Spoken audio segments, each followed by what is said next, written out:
નમસ્કાર, આપ જોઈ રહ્યા છો નેશન પ્લસ ન્યૂઝ. હું છું હિરલ આપની સાથે. ગુજરાત રાજ્ય માધ્યમિક અને ઉચ્ચતર માધ્યમિક શિક્ષણ બોર્ડની પરીક્ષાનો આજથી પ્રારંભ થયો છે.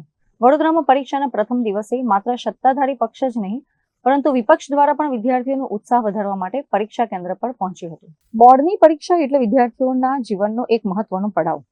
આ પડાવ પર વિદ્યાર્થીઓનો તણાવ ઓછો થાય અને તેઓ આત્મવિશ્વાસ સાથે પરીક્ષા આપી શકે તેવા હેતુથી વડોદરા શહેર કોંગ્રેસ અને યુથ કોંગ્રેસ મેદાને આવ્યું હતું.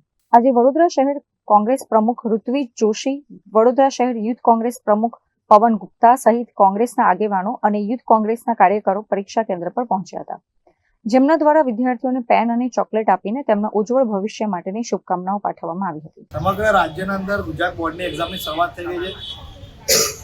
રાજ્યના 10મા અને 12માના વિદ્યાર્થીઓ પોતાના ભવિષ્યના પ્રથમ પગલા તરફ આગળ વધી રહ્યા છે. ત્યારે વડોદરા શહેર જે સંસ્કારી નગરી તરીકે ઓળખાય છે, આ સંસ્કારી નગરીને તમામ સુખ અને દુઃખના દિવસો વડોદરાવાસીઓ એક સાથે મળીને જોતા હોય છે અને એના સામે એક સાથે લડતા હોય છે. વાત કોરોનાની હોય, વાત રંગની લેક ઝૂલની હોય, વાત અલગ અલગ પ્રકારના કિસ્સાઓની હોય, કાં તો પછી ખુશીઓની હોય.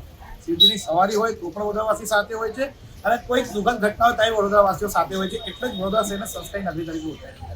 ત્યારે જ્યારે વડોદરાના વિદ્યાર્થીઓ કે જે વડોદરાનું નહીં પરંતુ સમગ્ર દેશનું ભાવિ કહેવાય, આવનાર દિવસોમાં સમગ્ર દેશનું જ્યારે એ લોકો ભવિષ્ય બનાવવા જતા હોય ત્યારે એવા વિદ્યાર્થીઓને એમના પ્રથમ પગલામાં શુભેચ્છા પાઠવવી અમારી આગવી ફરજ બનતી હોય છે. કારણ કે વડોદરા શહેર કોંગ્રેસ, યુથ કોંગ્રેસ, મહિલા કોંગ્રેસ તમારે ભેગા મળીને 10મા ધોરણના વિદ્યાર્થીઓને પેન અને ચોકલેટનું વિતરણ કરી અને એમને આવનાર દિવસોના સફળ અને સુંદર ભવિષ્ય માટેની શુભેચ્છાઓ પાઠવી.